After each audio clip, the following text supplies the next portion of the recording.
Bali, ito yung latest winner ko, sir, na 2024. Ito yung yung winner ko na nasa loft pa kasi yung huling mga achievement natin wala yung mga ibon, full clacker, hanggang Javier Leyte. Fifth overall siya ng young bird. Yung magulang nito, sir, flyer ko rin.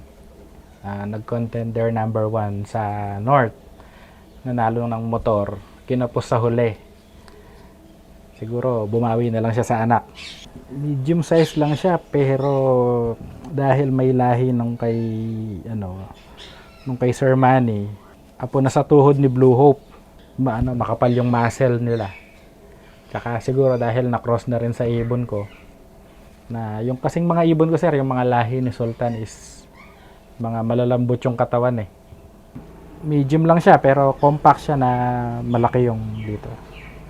Malaki talaga. Palikat din ang laki. Oo, pero nung lumalaban to, sir, hindi eh.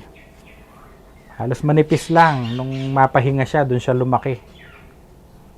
Ngayon, ngayon ko pa lang siya ginamit, pare.